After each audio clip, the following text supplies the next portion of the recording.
जय हिंद दोस्तों, welcome to GK GS पथ। तो आइए आज ज्ञान बिंदु जीएस एकेडमी का जो बिहार पुलिस के लिए पॉलिटी का फुल लेंथ टेस्ट बनाया गया है उसे देखते हैं। और इससे पहले भी 1 से लेकर 15 तक जो है बिहार पुलिस का फुल लेंथ टेस्ट कराया गया है। अगर आप उसे नहीं देखे हैं तो जाकर देखिएगा, प्लेलिस्ट में मिल जाएगा।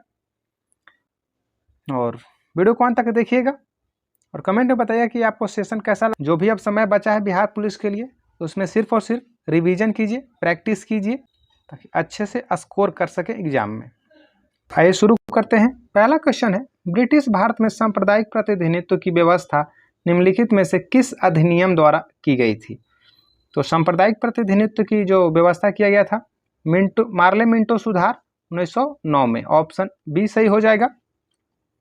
1919 में द्वैत शासन की प्रारंभ किया गया था प्रांतों में, याद रखिएगा। और भारत सरकार अधिनियम 1935 में प्रांतीय स्वायत्तता लागू किया गया था। क्वेश्चन 2, 1946 में निर्मित अंतरिम सरकार में कार्यपालिका परिषद के उप सभापति कौन थे? तो जवाहरलाल नेहरू थे।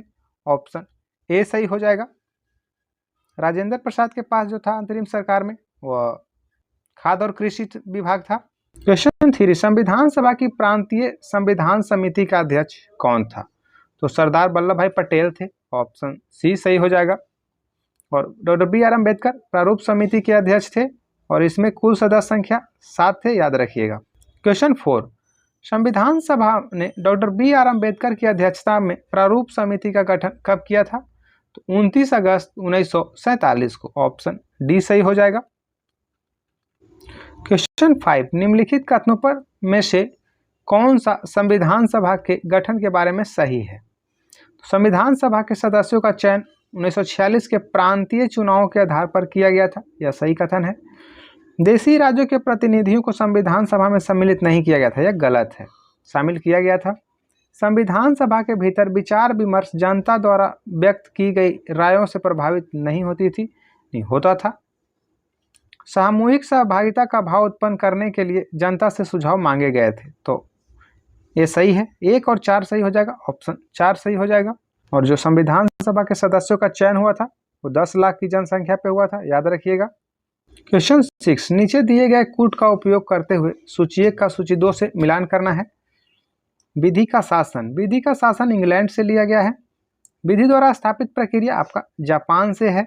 राष्ट्रपति के विचारार्थ राज्यपाल द्वारा विधेयक सुरक्षित रखना यह आपके कनाडा से है। और विस्तृत उभयनिष्ठ सूची जो है वो ऑस्ट्रेलिया से है। ऑप्शन डी सही हो जाएगा। मौलिक अधिकार जो भाग 3 में अमेरिका से लिया गया है। मौलिक कर्तव्य जो आपके भाग 4 के कम है, रूस से लिया गया है। राज्य के नीति निर्देशक सिद्धांत जो है आयरलैंड के संविधान से लिया गया है। संविधान संशोधन दक्षिण अफ्रीका से लिया गया है, इसे याद रखिएगा। सूची 1 को सूची 2 से मिलान करना है। भारतीय संविधान का भाग जो है 9, यह आपका पंचायत से संबंधित है। भारतीय संविधान का भाग जो है 8 आपके संघ क्षेत्र से संबंधित है। भारतीय संविधान का भाग 4 का ए है वो मूल कर्तव्य से संबंधित है। और भारतीय संविधान का भाग जो 9 का ए है वह नगर पालिका से संबंधित है, ए सही हो जाएगा। क्वेश्चन 8, भारत के संविधान के अंतर्गत विषय तथा संबंधित सूची के बारे में निम्न युग्म में से कौन सा एक सुमेलित नहीं है? 1 जो है समवर्ती सूची में सही है। शेयर मार्केट जो है समवर्ती सूची में गलत हो जाएगा। डाकघर बचत बैंक संघीय सूची सही है। जन स्वास्थ्य सूची राज्य सूची में यह भी सही है, तो ऑप्शन बी क्या है? सही नहीं है। संघ सूची में वर्तमान में 100 विषय हैं, इसे याद रखिएगा। और राज्य सूची में 61 विषय हैं, जबकि समवर्ती सूची में 52 विषय हैं। क्वेश्चन 9, सूची 1 को सूची 2 से मिलान करना है। अनुच्छेद 323 का ए जो है वह प्रशासनिक अधिकरण से है। अनुच्छेद 324 ये आपका निर्वाचन से हो जाएगा। अनुच्छेद 330 अनुसूचित जाति और लोकसभा के लिए अनुसूचित जाति व अनुसूचित जनजाति सदस्यों के आरक्षण से हो जाएगा। अनुच्छेद जो 332 है। अनुच्छेद 320 यह लोकसभा आयोगों के कार्य से संबंधित हो जाएगा। 4 का 3 हो जाएगा। और ये एक ही ऑप्शन में आपको दिख रहा है, ऑप्शन सी सही हो जाएगा। कूट वाला क्वेश्चन कथन टाइप का रहे तो उसे देखिएगा, जो पहले आपको याद हो उसी को पहले मिलाइएगा और एग्जाम में जल्दीबाजी मत कीजिएगा। क्वेश्चन 10, सूचीक को सूची 2 से मिलान करना है। संविधान का भाग 15 है, आपका निर्वाचन से हो जाएगा। संविधान का भाग 16 या आपका कुछ वर्गों के संबंध में विशेष उपबंध से है। संविधान का भाग जो 17 है वो आपका राजभाषा से है, जबकि संविधान का भाग 18 आपात उपबंध से है। और जो संविधान संशोधन है यह भाग 20 में है, इसे भी याद रखिएगा। तो ऑप्शन जो है बी सही हो जाएगा। क्वेश्चन 11, निम्न शब्दों पर विचार कीजिए। समाजवादी, प्रजातांत्रिक, सार्वभौमिक और धर्मनिरपेक्षता। तो सही शब्दों को विचार अनुसार क्रम दीजिए, यानी क्रम में सजाना है। तो सबसे पहले सार्वभौमिक हो जाएगा, फिर समाजवादी हो जाएगा, फिर धर्मनिरपेक्ष हो जाएगा और फिर अंत में प्रजातांत्रिक हो जाएगा। ऑप्शन ए सही हो जाएगा। क्वेश्चन 12, निम्नलिखित शब्दों में से कौन से शब्द 42वें संवैधानिक द्वारा प्रस्तावना में जोड़े गए हैं? तो 3 शब्द जोड़े गए थे, समाजवाद, अखंडता और पंथ निरपेक्षता। तो 1 और 3 यहाँ पे हो जाएगा, ऑप्शन बी सही हो जाएगा। प्रस्तावना में अभी तक एक ही बार संशोधन हुआ है, वह 42वें संविधान संशोधन के दौरान हुआ था। उसमें समाजवाद, अखंडता और धर्मनिरपेक्षता सब जोड़ा गया, जिसे क्वेश्चन 13, निम्नलिखित में से किन को विधि के शासन के प्रमुख लक्षणों के रूप में माना जाएगा? तो शक्तियों का परिसीमन, विधि के समक्ष समानता, सरकार के प्रति जन उत्तरदायित्व और स्वतंत्रता और नागरिक अधिकार। तो इसमें शक्तियों का परिसीमन सही है, विधि के समक्ष समता यह भी सही है, और स्वतंत्रता और नागरिक अधिकार 1, 2, 4 हो जाएगा, ऑप्शन सी सही हो जाएगा। क्वेश्चन 14, भारत के संदर्भ में संसदीय शासन प्रणाली में निम्नलिखित में से कौन सा सिद्धांत संस्थागत रूप से निहित है? तो मंत्रिमंडल के सदस्य संसद के सदस्य होते हैं, यह कथन सही है। जब तक मंत्रियों को संसद का विश्वास प्राप्त रहता है जब तक ही वे अपने पद पर बने रहते हैं, यह भी सही है। राज्य का अध्यक्ष जो है मंत्रिमंडल का अध्यक्ष होता है, यह गलत है। 1, 2 सही हो जाएगा, ऑप्शन ए सही हो जाएगा। क्वेश्चन 15, नीचे दिए गए राज्यों को भारत संघ के संपूर्ण राज्य का दर्जा प्राप्त होने का सही कालानुक्रम कौन सा है? तो इसमें ऑप्शन के अनुसार नागालैंड पहले हो जाएगा, फिर हरियाणा 66 में, सिक्किम 75 में और अरुणाचल प्रदेश 87 में। तो ऑप्शन बी सही हो जाएगा, नागालैंड। नेक्स्ट क्वेश्चन है 16, क्वेश्चन 16, निम्नलिखित में से कौन सा मंत्रालय भारत में नागरिकता से संबंधित है? तो गृह मंत्रालय है, ऑप्शन सी सही हो जाएगा। और भाग 2 जो है वो आपको नागरिकता से संबंधित है। क्वेश्चन 17, निम्नलिखित कथनों पर विचार कीजिए। अनुच्छेद 31 संपत्ति के अधिकार से संबद्ध है, गलत हो जाएगा। संपत्ति का अधिकार एक विधिक अधिकार है, किंतु यह मूल अधिकार नहीं है, यह दूसरा कथन सही है। भारत के संविधान में अनुच्छेद 300A उस समय केंद्र में कांग्रेस सरकार द्वारा 44वें संविधान संशोधन से अंतः स्थापित किया गया था। तो तीसरा कथन भी गलत हो जाएगा, तो इसमें सही कथन चुनना है। तो सही कथन केवल 2 केवल सही है, तो ऑप्शन ए सही हो जाएगा। और जब 44वां संविधान संशोधन के तहत संपत्ति के अधिकार को मौलिक अधिकार से हटाया गया था, उस समय जनता सरकार थी। क्वेश्चन 18, समानता का अधिकार संविधान के निम्न अनुच्छेदों में से किनके अंतर्गत दिया हुआ है? तो अनुच्छेद 15, अनुच्छेद 14 और अनुच्छेद 16 हो जाएगा। तो 2, 3, 4 हो जाएगा, ऑप्शन सी सही हो जाएगा। 14 से 18 तक समानता का अधिकार है, इसे याद रखिएगा। और स्वतंत्रता का अधिकार है वह 19 से 22 तक है। क्वेश्चन 19, निम्नलिखित युग्मों में से कौन सा सही सुमेलित नहीं है? मानव के दुर्व्यापार तथा बलात् श्रम का प्रतिषेध, अनुच्छेद 23 सही है। अल्पसंख्यक वर्गों के हितों का संरक्षण, अनुच्छेद 29 यह भी सही है। संवैधानिक उपचारों का अधिकार, अनुच्छेद 32 यह भी सही है। शिक्षा संस्थाओं के स्थापना तथा प्रशासन करने का अल्पसंख्यक वर्गों का अधिकार, अनुच्छेद 31 यह गलत हो जाएगा, क्योंकि यह अनुच्छेद 30 से संबंधित है। और डॉक्टर B.R. अम्बेडकर के द्वारा अनुच्छेद 32 को ही जो संवैधानिक उपचारों का अधिकार है उसे संविधान की आत्मा कहा गया, इसे याद रखिएगा। क्वेश्चन 20, निम्नलिखित कथनों पर विचार कीजिए। कथन ए है, संविधान के अनुच्छेद 32 को डॉक्टर अम्बेडकर ने इसकी आत्मा कहा था, सही है। अनुच्छेद 32 मौलिक अधिकारों के अतिक्रमण के विरुद्ध प्रभावी उपचार का प्रावधान करता है। दूसरा कारण भी सही है। तो इसका जो ए तथा आर दोनों सही हैं और ए का सही स्पष्टीकरण आर है। ऑप्शन ए सही हो जाएगा। क्वेश्चन 21, निम्न में से कौन सा एक मानव अधिकार भारतीय संविधान के अंतर्गत मौलिक अधिकार भी है? तो शिक्षा का अधिकार, अनुच्छेद सी सही हो जाएगा और यह आर्टिकल 21 ए से संबंधित है। क्वेश्चन 22, भारतीय संविधान में प्रतिष्ठापित राज्य की नीति के निर्देशक तत्वों के अंतर्गत निम्नलिखित प्रावधानों पर विचार कीजिए। भारतीय नागरिकों के लिए समान नागरिक संहिता सुरक्षा करना सही है, आर्टिकल 44। ग्राम पंचायतों को संगठित करना, अनुच्छेद 40 सही है। ग्रामीण क्षेत्रों में कुटीर उद्योगों को प्रोत्साहित करना, यह भी सही है। सभी कामगारों के लिए यथोचित अवकाश तथा सांस्कृतिक अवसर सुरक्षित करना, यह भी कथन क्या है? तो ये सभी राज्य के नीति निर्देशक तत्व हैं। उपर्युक्त में से कौन गांधीवादी सिद्धांत है जो राज्य की नीतिक निर्देशक तत्वों में प्रतिबिंबित होती है? तो गांधीवादी सिद्धांत अगर पूछ दिया है तो इसमें ग्राम पंचायत हो जाएगा और ग्रामीण क्षेत्रों में कुटीर उद्योग हो जाएगा। 2 और 3 ऑप्शन सही हो जाएंगे, ऑप्शन बी सही हो जाएगा। क्वेश्चन 23, निम्नलिखित में से कौन सा एक सही सुमेलित नहीं है? अनुच्छेद 39A समान न्याय एवं निःशुल्क विधि सहायता सही है। अनुच्छेद 40 ग्राम पंचायतों का संगठन सही है। अनुच्छेद 44 समान नागरिक संहिता, यह भी सही है। अनुच्छेद 48 न्यायपालिका का कार्यपालिका से पृथककरण, आपका गलत हो जाएगा क्योंकि यह आर्टिकल 50 में है, न्यायपालिका का कार्यपालिका से पृथककरण। क्वेश्चन 24, भारतीय संविधान के किस अनुच्छेद में 42वें संविधान संशोधन विधेयक द्वारा मूल कर्तव्यों को सम्मिलित किया गया है? तो अनुच्छेद 51 के ए हो जाएगा, ऑप्शन बी सही हो जाएगा। क्वेश्चन 27, निम्नलिखित राष्ट्रपतियों में से जिस क्रम में सेवा की उसमें निम्नलिखित में से कौन सा क्रम सही है? तो एन.एस. रेड्डी हो जाएंगे, फिर ज्ञानी जैल सिंह, आर वेंकट रमन और doctor Shankar Dayal Sharma, option B सही हो जाएगा। प्रथम राष्ट्रपति जो थे वो राजेंद्र प्रसाद थे, द्वितीय सर्वपल्ली राधाकृष्णन थे और तृतीय थे जाकिर हुसैन। क्वेश्चन 28, निम्नलिखित में से कौन राष्ट्रपति के निर्वाचन हेतु निर्वाचक गण के सदस्य हैं? तो संसद के दोनों सदनों के सभी सदस्य, गलत हो जाएगा।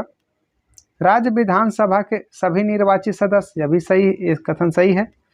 संघ राज्य क्षेत्रों के विधानसभाओं के सभी निर्वाचित सदस्य, तीसरा कथन भी सही है। सभी राज्यपाल तथा उपराज्यपाल, यह गलत है। तो सही कथन हो जाएगा 2 और 3, ऑप्शन बी सही हो जाएगा क्योंकि संसद के दोनों सदनों के सभी सदस्य नहीं होते हैं। जो राष्ट्रपति के द्वारा 12 सदस्य राज्यसभा में चुने जाते हैं वह राष्ट्रपति के चुनाव में भाग नहीं लेते हैं। क्वेश्चन 29, भारतीय संविधान का कौन सा अनुच्छेद राष्ट्रपति को उच्चतम न्यायालय से परामर्श करने की शक्ति प्रदान करता है? अनुच्छेद 1, ऑप्शन सी सही हो जाएगा। क्वेश्चन 30, भारत के राष्ट्रपति के महाभियोग की प्रक्रिया कैसी है? यह एक अर्ध न्यायिक प्रक्रिया है, ऑप्शन ए सही हो जाएगा। और जो महाभियोग की चर्चा है वो आर्टिकल 61 में, याद रखिएगा। और जो राष्ट्रपति की क्षमा की शक्ति है वो 72 आर्टिकल अनुच्छेद 72 में है। क्वेश्चन 31, निम्नलिखित कथनों पर विचार कीजिए और नीचे कूट सही उत्तर का चुनाव कीजिए। संघ की कार्यपालिका शक्ति जो प्रधानमंत्री में निहित है, प्रधानमंत्री की नियुक्ति राष्ट्रपति द्वारा किया जाता है, सही है। प्रधानमंत्री मंत्रिपरिषद के प्रधान होते, यह भी कथन सही है। यह आवश्यक नहीं कि नियुक्ति के समय प्रधानमंत्री संसद के किसी सदन का सदस्य हो, तो चौथा कथन भी सही है। तो ऑप्शन डी सही हो जाएगा, 1, 2, 3, 4 सही है। संघ की कार्यपालिका जो शक्ति, वास्तविक शक्ति जो होती है वो प्रधानमंत्री में ही निहित होती है, राष्ट्रपति में नाम मात्र की होती है, तो वहाँ पे थोड़ा ध्यान रखिएगा। और जो एच.डी. देवगौड़ा थे वो प्रधानमंत्री बने थे तो किसी भी सदन के सदस्य नहीं थे। क्वेश्चन 32, राष्ट्रपति के निर्वाचन में राज्य का मुख्यमंत्री मतदान करने के लिए पात्र नहीं होता है यदि उसे वह राज्य विधानमंडल के उच्च सदन का सदस्य, ऑप्शन सी सही हो जाएगा। यानी विधान परिषद का अगर सदस्य रहता है मुख्यमंत्री तो राष्ट्रपति के जो निर्वाचन में वोट नहीं देगा। क्वेश्चन 33, भारत का उपराष्ट्रपति भारत का द्वितीय उच्चतम प्रतिष्ठित पदाधिकारी है, सही कथन है। उपराष्ट्रपति के पास पद के संबंध कोई औपचारिक कार्य दायित्व तो नहीं है, यह भी कथन सही है। राष्ट्रपति की अनुपस्थिति में उसके कार्यों का निर्वहन करता है, यह भी कथन सही है। राष्ट्रपति की पद त्याग, अपदस्थीकरण अथवा मृत्यु के चलते राष्ट्रपति के रूप में कार्य करता है, चौथा कथन भी सही है। तो उपयुक्त सभी कथन सही हो जाएगा।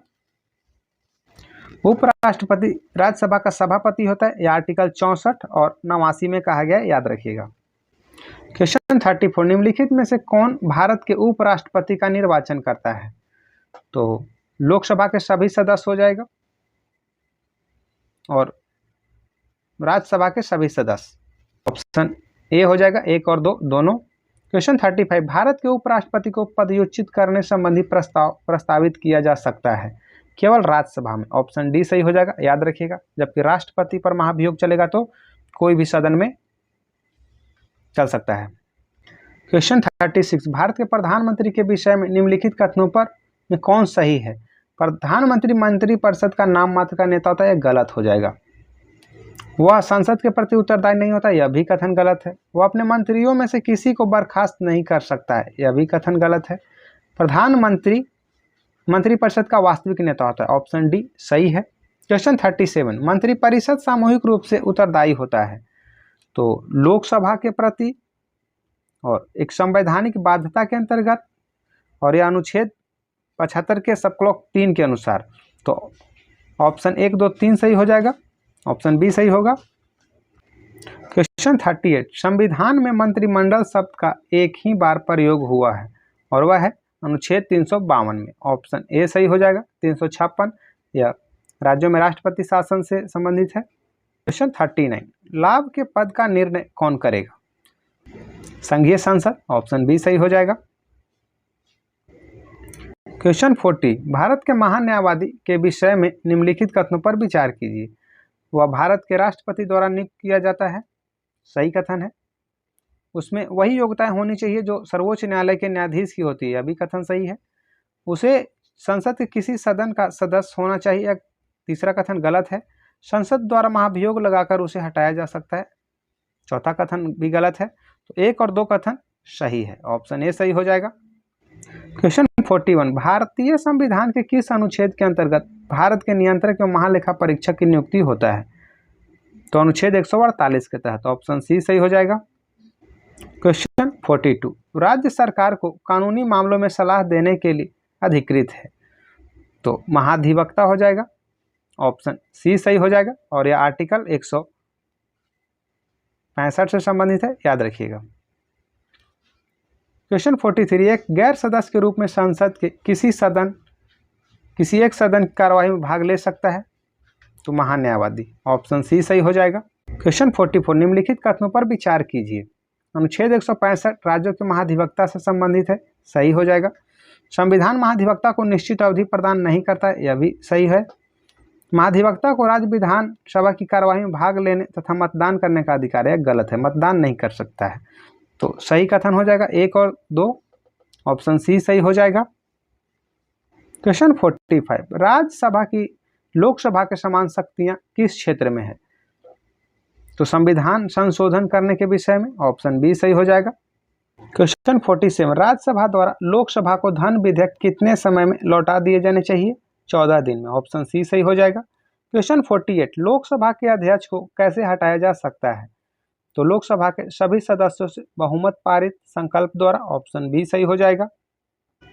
क्वेश्चन 49, निम्नलिखित में से कौन राज्यसभा की एकांकित शक्ति के अंतर्गत आता है? तो नई अखिल भारतीय सेवाओं का सृजन, ऑप्शन ए सही हो जाएगा। ठीक उसी तरह लोकसभा का भी एकाधिकार है धन विधेयक पर, और धन विधेयक किस आर्टिकल से संबंधित है आप कमेंट में बताइएगा। क्वेश्चन 50, निम्नलिखित में से राज्यसभा के विषय में कौन सही है? या भंग नहीं किया जा सकता, सही है। इसकी कार्यकाल 5 वर्ष का होता है, गलत है। 6 वर्ष का होता है सदस्यों का कार्यकाल, प्रत्येक 2 वर्ष बाद इसके 1/3 सदस्यों का कार्यकाल समाप्त हो जाता है, सही है। इसके 25 वर्ष से कम आयु के वर्ग नहीं होने चाहिए, यह भी गलत है, क्योंकि राज्यसभा के सदस्यों के लिए 30 वर्ष आयु होना चाहिए। तो ऑप्शन सी सही हो जाएगा, 1 और 3। क्वेश्चन 51, निम्नलिखित कथनों पर विचार कीजिए। संघ राज्य क्षेत्रों का राज्यसभा में प्रतिनिधित्व नहीं होता है। तो पहला कथन गलत है। निर्वाचन झगड़ों का निर्णय करना मुख्य निर्वाचन आयुक्त का अधिकार क्षेत्र में, यह भी गलत हो जाएगा। भारत के संविधान के अनुसार संसद में केवल लोकसभा और राज्यसभा होती है, यह भी गलत है क्योंकि संसद में राष्ट्रपति, लोकसभा और राज्यसभा होती है। तो सही कथन है इनमें से कोई नहीं, ऑप्शन डी सही हो जाएगा। क्वेश्चन 52, राज्यसभा के सदस्य बनने हेतु अर्हताओं के संदर्भ में निम्नलिखित निम्न कथनों पर विचार कीजिए। उस कम से कम 30 वर्ष होना चाहिए, सही कथन है। जहां अभ्यर्थी को निर्वाचित किया जाना है उस राज्य की मतदाता सूची में मतदाता के रूप में पंजीकृत होना चाहिए, या ऐसा कोई कैटेगरी नहीं, ऐसा नहीं है। राज्य के अंतर्गत लाभ का पद धारित नहीं होना चाहिए, ऑप्शन 3 सही है। तो 1 और 3 सही हो जाएगा। क्वेश्चन 53, भारत में संसद मिलकर निर्मित होती है। तो राष्ट्रपति, राज्यसभा और लोकसभा, 1, 2, 3 हो जाएगा, ऑप्शन ए सही हो जाएगा। क्वेश्चन 54, भारतीय संसद राज्य सूची के विषयों पर विधायन नहीं कर सकती जब तक राष्ट्रपति उसे ऐसा करने का निर्देश न दे, सही नहीं है।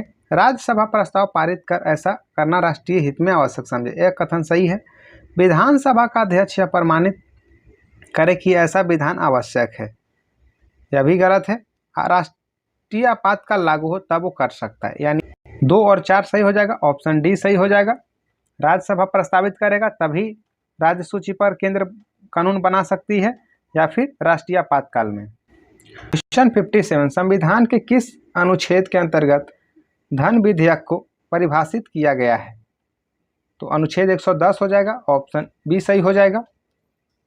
दोस्तों सेशन पसंद आए तो वीडियो को लाइक कीजिएगा, चैनल को सब्सक्राइब कीजिएगा और दोस्तों के साथ स्टडी ग्रुप में शेयर कीजिएगा। क्वेश्चन 58, सूचीय को सूची 2 से मिलान करना है। लोक लेखा समिति, लोक लेखा समिति वित्तीय समिति है। याचिका समिति आपका कार्यकारी समिति हो जाएगा।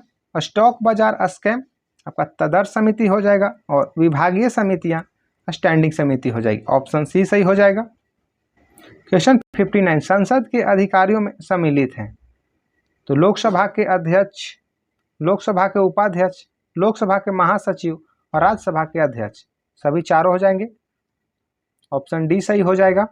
क्वेश्चन 60, सर्वोच्च न्यायालय के न्यायाधीशों की नियुक्ति की जाती है राष्ट्रपति के द्वारा। तो सर्वोच्च न्यायालय के मुख्य न्यायाधीश के परामर्श से, ऑप्शन डी सही हो जाएगा। क्वेश्चन 61, निम्नलिखित में से किस वाद में उच्चतम न्यायालय ने संविधान के मूल ढांचे का सिद्धांत प्रतिपादित किया था? तो केशवानंद भारती, ऑप्शन सी सही हो जाएगा। यह 1973 में हुआ था। केशवानंद भारती बनाम केरल राज्य। क्वेश्चन 62, सर्वोच्च न्यायालय में तदर्थ यानी न्यायाधीशों की नियुक्ति होती है जब न्यायालय के किसी सत्र के लिए न्यायाधीशों का कोरम नहीं होता है, ऑप्शन डी सही हो जाएगा। क्वेश्चन 63, संविधान के किस अनुच्छेद के अंतर्गत न्यायालयों द्वारा संसद की कार्यवाहियों की जांच करना प्रतिबंधित किया गया है? तो अनुच्छेद 122 हो जाएगा, ऑप्शन बी सही हो जाएगा। क्वेश्चन 64, संविधान की व्याख्या करने का अंतिम अधिकार किसे है? तो सर्वोच्च न्यायालय को, ऑप्शन डी सही हो जाएगा। क्वेश्चन 65, संविधान का कौन सा अनुच्छेद उच्चतम न्यायालय को उसके द्वारा किए निर्णय अथवा आदेश को पुनर्विलोकन हेतु अधिकृत करती है? तो अनुच्छेद 137 हो जाएगा, ऑप्शन ए सही हो जाएगा। क्वेश्चन 66, भारतीय संविधान के निम्नलिखित अनुच्छेदों में से कौन सर्वोच्च न्यायालय द्वारा संविधान का अनुलंघनीय मौलिक ढांचा घोषित किया गया है? तो अनुच्छेद 32, अनुच्छेद 226, अनुच्छेद 227, 1, 2 और 3 हो जाएगा, ऑप्शन ए सही हो जाएगा। क्वेश्चन 67, जब भारतीय न्यायिक पद्धति में लोकहित मुकदमा लाया गया तब भारत के मुख्य न्यायमूर्ति कौन थे? पीएन भागवती, ऑप्शन डी सही हो जाएगा। क्वेश्चन 68, संविधान की व्याख्या से संबंधित सभी विवाद सर्वोच्च न्यायालय के पास लाए जा सकते हैं इसके अपीलीय क्षेत्राधिकार के अंतर्गत, ऑप्शन बी सही हो जाएगा। अपीलीय क्षेत्राधिकार किस आर्टिकल के तहत है आप बताइए कमेंट में। क्वेश्चन 69, भारतीय संविधान में न्यायिक पुनर्विलोकन का आधार है विधि का शासन, ऑप्शन सी सही हो जाएगा। क्वेश्चन 70, निम्नलिखित में से कौन से उच्चतम न्यायालय की आरंभिक अधिकारिता में आते हैं? तो भारत सरकार तथा एक या अधिक राज्यों के बीच का विवाद, ऑप्शन कथन ए सही है। संसद के किसी भी सदन या राज्य विधानमंडल में हुए चुनाव का विवाद, गलत है। भारत सरकार तथा किसी संघ राज्य क्षेत्र के बीच का विवाद, यह भी गलत है। 2 या अधिक राज्यों के बीच का विवाद, चौथा कथन सही है। यानी 1 और 4 सही है, ऑप्शन सी सही हो जाएगा। क्वेश्चन 71, भारतीय संविधान के किस अनुच्छेद के तहत सर्वोच्च न्यायालय भारतीय नागरिकों के मौलिक अधिकारों की सुरक्षा करता है? तो अनुच्छेद 32 के तहत, ऑप्शन डी सही हो जाएगा। और उच्च न्यायालय 226 हो जाएगा, इसे याद रखिएगा। क्वेश्चन 72, भारतीय संविधान के किस अनुच्छेद के तहत राज्यपाल को विधानमंडल के विश्रांति काल में अध्यादेश प्रख्यापित करने की शक्ति प्राप्त है? तो अनुच्छेद 213 में, ऑप्शन डी सही हो जाएगा। क्वेश्चन 73, संविधान के मसौदे में निर्वाचित राज्यपालों के प्रावधानों की मूल योजना को छोड़ दिया गया था, क्योंकि इसका तात्पर्य होता है एक दूसरा निर्वाचन प्रमुख राजनीतिक मुद्दा पर लड़ा जाता है। यह भी कथन आपका गलत हो जाएगा। निर्वाचित राज्यपाल अपने को मुख्यमंत्री से बड़ा मानता है, सही है। राज्यपाल को संसदीय प्रणाली के अधीन ही कार्य करना था, यह भी कथन सही है। तो सही कथन चुनना है, ऑप्शन सी सही हो जाएगा। राज्यपाल को दी गई विवेकाधीन शक्तियां हैं। तो भारत के राष्ट्रपति को राष्ट्रपति शासन अधिरोपित करने के लिए रिपोर्ट भेजना, पहला कथन सही है। मंत्रियों की नियुक्त करना, यह गलत हो जाएगा क्योंकि यह मुख्यमंत्री की सलाह से किया जाता है। राज्य विधानमंडल द्वारा पारित कतिपय विधेयकों को भारत के राष्ट्रपति के विचार के लिए आरक्षित करना, तीसरा कथन सही है।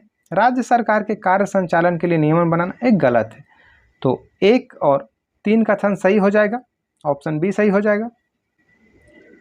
क्वेश्चन 75, राज्यपालों के संदर्भ में निम्न में से कौन सा एक कथन सत्य नहीं है? वह राज्य की विधायिका का अंग होता है, कथन सही है। वह मृत्युदंड को क्षमा कर सकता है, दूसरा कथन गलत है। वह राज्य के उच्च न्यायालय के न्यायाधीशों की नियुक्त नहीं करता है, यह भी कथन सही है। उसके पास आपातकालीन शक्तियां नहीं, यह भी कथन सही है। तो ऑप्शन बी सही नहीं है। मृत्युदंड को राष्ट्रपति से क्षमा करता है और यह भी आर्टिकल 72 के तहत। क्वेश्चन 76, राज्य के दूसरे सदन की स्थापना या उसे रद्द करने से संबंधित कौन सी सही विधि है? यानी विधान परिषद की बात किया जा रहा है। संबंधित राज्य की विधानसभा द्वारा पूर्ण बहुमत से पारित प्रस्ताव और संसद से पारित विधि द्वारा, ऑप्शन सी सही हो जाएगा। अगर विधानसभा अगर पूर्ण बहुमत से पारित करके प्रस्ताव लोकसभा को संसद को भेजता है तो वहाँ पारित करके विधान परिषद कोई भी राज्य गठित कर सकता है। अभी 6 राज्यों में विधान परिषद है, इसे याद रखिएगा। महाराष्ट्र, कर्नाटक, बिहार, उत्तर प्रदेश, तेलंगाना और आंध्र प्रदेश। क्वेश्चन 77, राज्य विधान परिषद का प्रावधान भारतीय संविधान के किस अनुच्छेद में रखा गया है? अनुच्छेद 71 में है, ऑप्शन बी सही हो जाएगा। और जो विधान परिषद का गठन और विघटन जो है वह आर्टिकल 169 में है। क्वेश्चन 78, निम्न में से मुख्यमंत्री के संवैधानिक कर्तव्यों का दिए गए कूट की सहायता से चयन कीजिए। मुख्यमंत्री राज्य के कार्यों के प्रशासन संबंधी विनिश्चय राज्यपाल को संसूचित करता है, सही कथन है। मुख्यमंत्री विधान विषयक प्रतिस्थापनाओं के बारे में राज्यपाल को सूचित करता है, दूसरा कथन भी सही है। मुख्यमंत्री राष्ट्रीय विकास परिषद की बैठक में भाग लेता है, यह गलत हो जाएगा। मुख्यमंत्री किसी विषय को जिस पर किसी मंत्री ने विनिश्चय कर लिया किंतु मंत्री परिषद ने विचार नहीं किया है, राज्यपाल द्वारा अपेक्षा किए जाने पर परिषद के समक्ष रखवाता है। तो 1, 2 और 4 सही हो जाएगा, ऑप्शन डी सही होगा।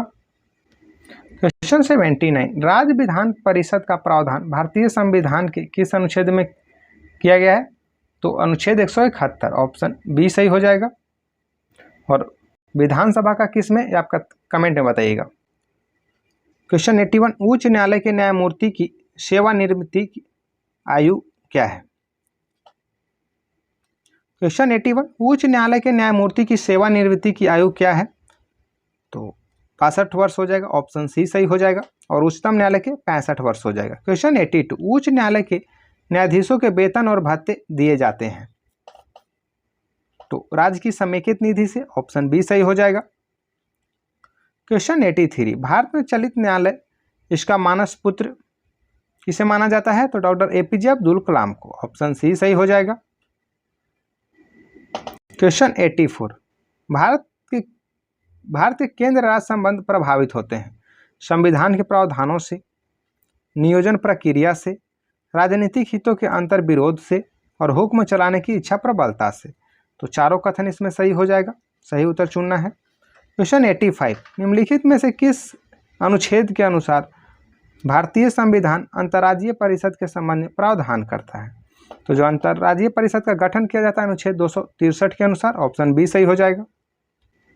क्वेश्चन 86, एक संघीय राज्य व्यवस्था में सम्मिलित है संघ और राज्यों के बीच संबंध, राज्यों के मध्य संबंध, समन्वय के लिए तंत्र और विवादों को सुलझाने के लिए तंत्र। तो इसमें सही कूट चुनना है। तो 1, 2 और 3, 4 ऑप्शन जो चारों कथन सही है, ऑप्शन ए सही हो जाएगा। क्वेश्चन 87, संघ का यह कर्तव्य होगा कि वह बाह्य आक्रमण तथा आंतरिक गड़बड़ी से प्रत्येक राज्य की रक्षा करे। ऐसा प्रावधान भारतीय संविधान के निम्न अनुच्छेदों में से किस में है? तो अनुच्छेद 355 में है, ऑप्शन डी सही हो जाएगा। और जो आपात उपबंध है अनुच्छेद 352 से 360 तक है, इसे याद रखिएगा। क्वेश्चन 88, निम्न में से किस संविधान अनुच्छेद के अंतर्गत भारत के राष्ट्रपति मूल अधिकारों के कार्यान्वयन को स्थगित कर सकता है? अनुच्छेद 20 और 21 को अतिरिक्त। तो अनुच्छेद 359 के तहत ऑप्शन बी सही हो जाएगा। क्वेश्चन 89, मौलिक अधिकारों से जुड़े निम्नलिखित अनुच्छेदों के युग्मों में से कौन एक भारतीय संविधान के अनुच्छेद 359 के अंतर्गत आपात स्थिति लागू करने के दौरान निलंबित नहीं हो सकता है? तो अनुच्छेद 20 और 21, ऑप्शन ए सही हो जाएगा। क्वेश्चन 90, राज्य वित्त आयोग के संबंध में निम्न कथनों में कौन सा सही है? तो राज्य वित्त आयोग एक संवैधानिक संस्था है, ऑप्शन बी सही हो जाएगा। क्वेश्चन 91, वित्त आयोग राष्ट्रपति को संतुति भेजने में मुख्य रूप से संबंधित है। राज्य को दिए जाने वाले अनुदान के सिद्धांत से, राज्य एवं केंद्र के बीच करों के बंटवारे से। तो ए और बी दोनों सही हो जाएगा, ऑप्शन डी सही हो जाएगा। और जो वित्त आयोग है अनुच्छेद 280 में प्रावधान है। क्वेश्चन 92, केंद्र तथा राज्यों के मध्य वित्त का विभाजन निम्न में से किसकी संतुतियों के आधार पर होता है? तो वित्त आयोग के आधार पर, ऑप्शन सी सही हो जाएगा। क्वेश्चन 93, निम्नलिखित में से किस निकाय का संविधान में उल्लेख नहीं है? तो राष्ट्रीय विकास परिषद, योजना आयोग और क्षेत्रीय परिषदें। तो सही उत्तर इसमें से 1, 2, 3 हो जाएगा, ऑप्शन डी सही हो जाएगा। राष्ट्रीय विकास परिषद की स्थापना 1952 में किया गया था, योजना आयोग की स्थापना 1950 में किया गया था, इसे याद रखिएगा। ये तीनों संस्थाओं का संविधान में उल्लेख नहीं है। क्वेश्चन 94, भारतीय संविधान का कौन सा अनुच्छेद केंद्रीय सतर्कता आयोग का वर्णन करता है? तो जो केंद्रीय सतर्कता आयोग है या संवैधानिक भारतीय संविधान में इसका अनुच्छेद में नहीं, उपयुक्त में से कोई नहीं, ऑप्शन डी सही हो जाएगा।